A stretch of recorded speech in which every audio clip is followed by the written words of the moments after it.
Welcome to Only One You Need Radio. We're not the only one you need. You are. We just show you how to get out of your own way. With your host, speaker, author, business coach, and consultant, David Dubé. Welcome to Only One You Need Radio. It's your host, David Dubé. Super excited to have you here with me today. In this episode, we're going to be continuing our process here of talking about communication hurdles and how to resolve them. And in this specific episode, we're going to talk about explosive, angry, and overbearing communication. And I'm going to be sharing a story about how I dealt with it before I exploded.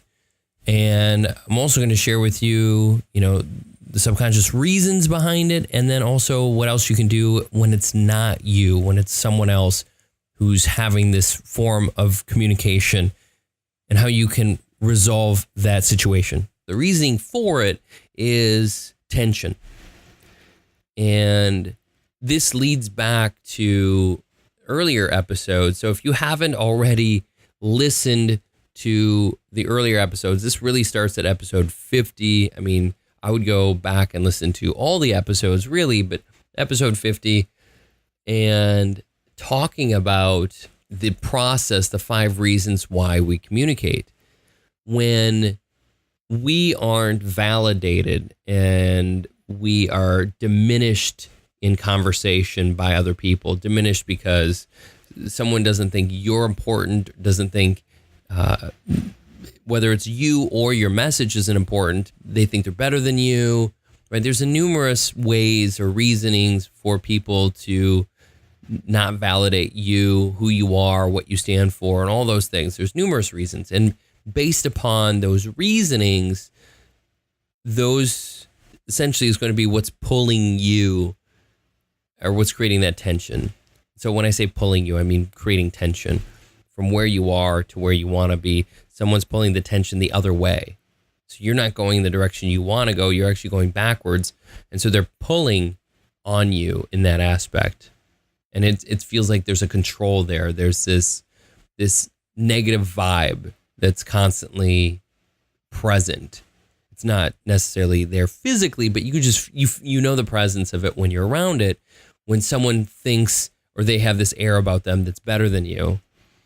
And I know this presence very well, and I'm sure you do too if you go out in public and you work with people, and if you work in, any type of office environment, certainly you've dealt with this, where you've been micromanaged or you micromanaged and those kind of things.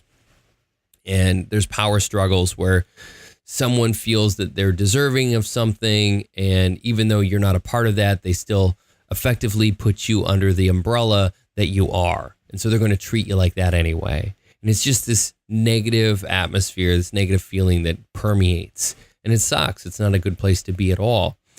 And you want to resolve that tension. You want to relieve that tension, because the tension, obviously, it carries a negative weight to it, and it can go off at any time. And you never know when it's going to go off unless it's you we're talking about, right? So we'll talk about you first, the you portion within this. So if this is you, if this is something where you're going to explode on a group of people because you're angry at one of them, where does this begin? Where does it end? And how do we resolve the situation? So the first thing I would do is journal. Write down your reasoning for feeling a certain way. Like, this person did this in this situation that made me feel this way. And maybe it's not just one situation, but it's multitudes of situations. When did it begin? And go back and draw a map of how it began. Now, draw a map. Obviously, you're not going to make an illustration of it in all likelihood. You're going to write down like dates and events and whatever, and write the emotions you felt. It's really important that you validate your emotions. So you write down the emotions you felt, how they made you feel, and what it is maybe you were trying to present to them at the time. What this does for you is it declutters your mind.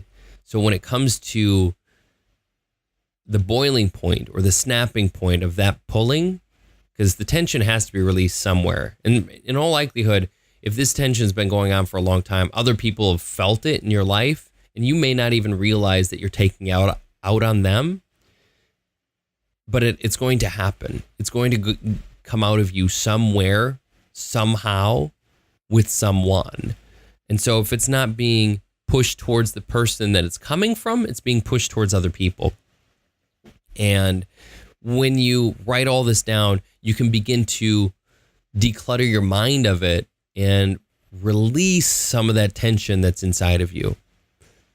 And you can then seek validation from A, other people. B, you can eventually bring it up to that person. And you can do it in a way that's appropriate. So let's talk about work environments here. What's a proper work environment to make this happen? I remember I used to work at this camera store way back in the day, and there was this gal who was so...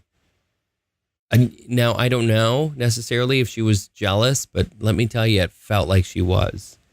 And she would backstab and lash out, and she would tell the manager, and she would tell me to my face what she was telling the manager that I did, and I never did.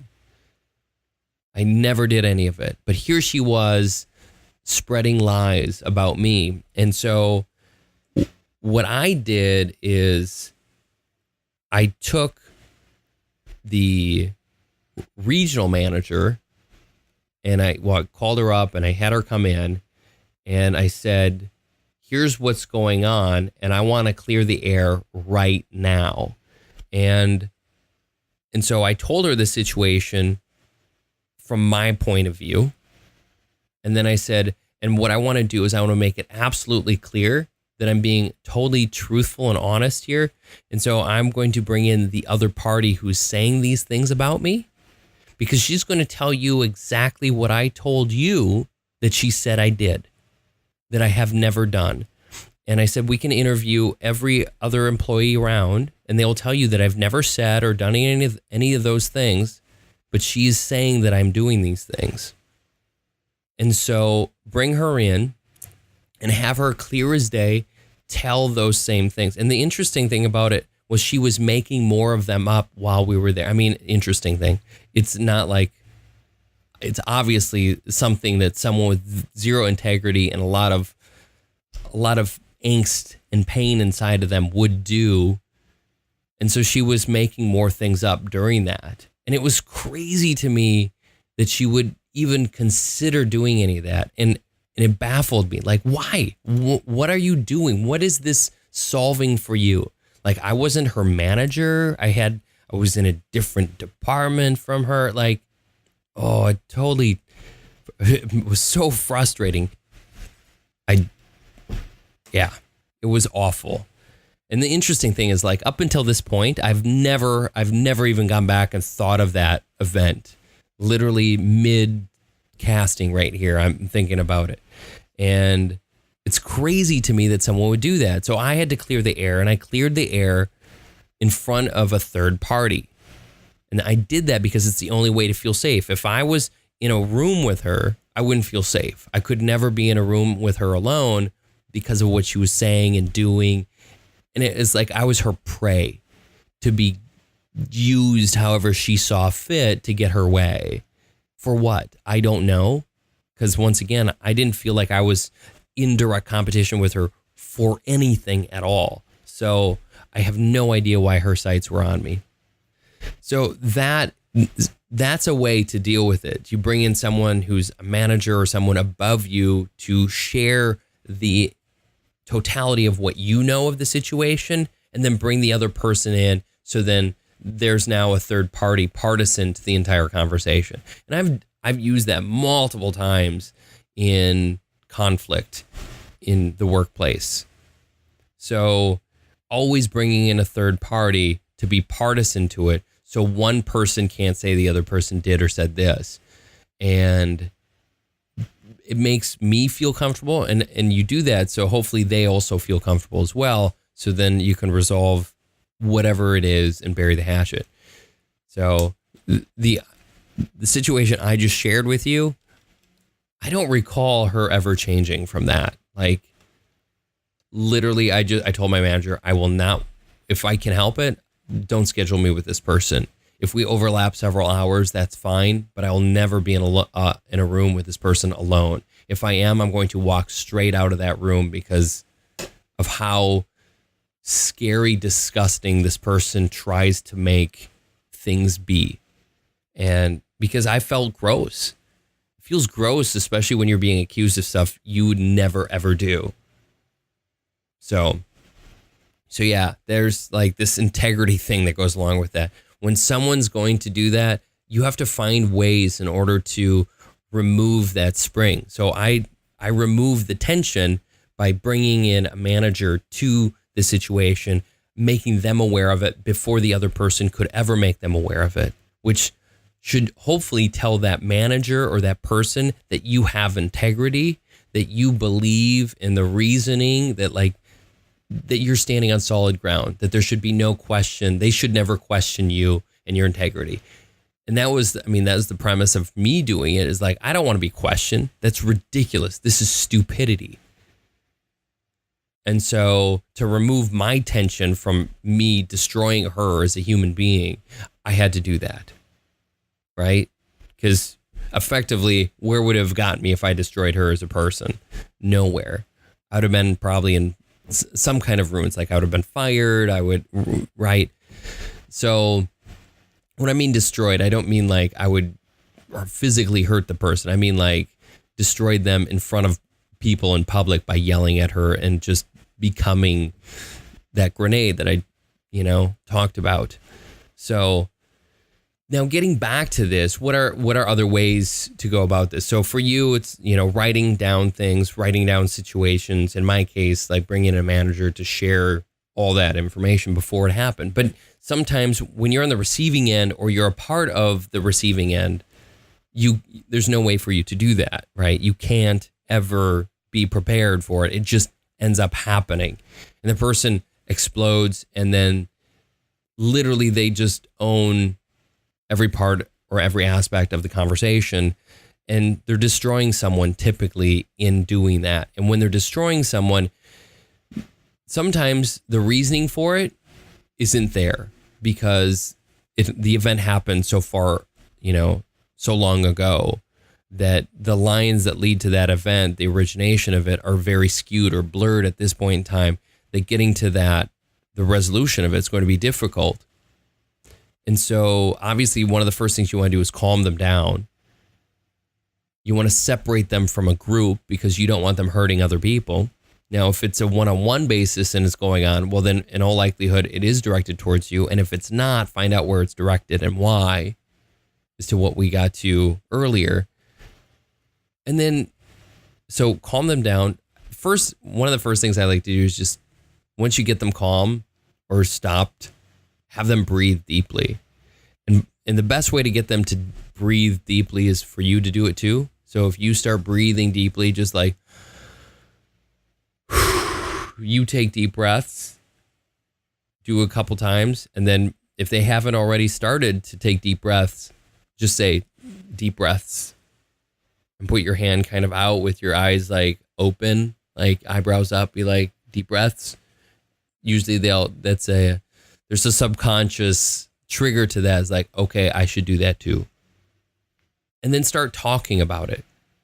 So is what just happened, is that because of what you were just yelling about? Or is there something, or is this deeper than that? Does this start somewhere else? And so when you can get to that, and you lead them down that path, you will soon find out what the real true reason for it being. But you won't get there if you don't ask. So you have to also be confident enough to know that you're going to get to that resolution. And sometimes it's the truth they don't even want to share. Like it's a truth, maybe they're not happy in the relationship, but they've never told you. So it's a hard truth. And sometimes you have to get there for them. But you have to start the conversation or you're not going to get there. And sometimes it's our hard truth. Like we are not happy because of something that happened. And then we lie to ourselves in order to keep our lives sane or not changed very much. And so over the course of time of lying to ourselves, that builds up. And then that explodes. And when that explodes, guess what? Everything ends. And it ends abruptly instead of the right way, instead of a nice way. It just, boom, it's over. Done. See you later. Sayonara. And that's not good. That's not good for the relationship. It's not good for you. It's not good for you emotionally. It's not good for them emotionally. There's a lot of issues that can be compounded by just doing that. But when you find the true reasoning, the true meaning for it, you can actually have an open and honest discussion. Now, open and honest is open and honest to you, not necessarily to them. But what you want to do is have effective communication. The best way to do that is to know where its origin lies. And then when you can confidently and competently discuss that, you're not going to necessarily destroy a relationship. You can transform it. You can change it, but you don't have to destroy it. And what we often do is we destroy relationships because we're so quick. We are so quick to let out what's been held on for so long. Because it builds tension. The longer it builds tension, the further that tension goes, the harder that snap. And it breaks. And when it breaks and it hurts everyone involved. So over the course of this episode, I feel like I've gone over quite a few things that can help you deal with someone who just kind of explodes and is there, who's going to destroy plenty of relationships in a not so good way. So how to deal with them, whether it's yourself or someone else, so you can resolve that issue and make sure that this is a non-issue going forward. Now, if you haven't subscribed already, do so. If you're listening on iTunes, please go give me a review, rate this channel, give it a review. If you're on YouTube, make sure to subscribe, get notified, and I look forward to catching you in the next episode. It's Dave Dubé with Only When You Need Radio. It's time that you be the person you're meant to be, believe in all that you're capable of, and become more than you thought imaginable. I'll catch you on the next episode. Take care.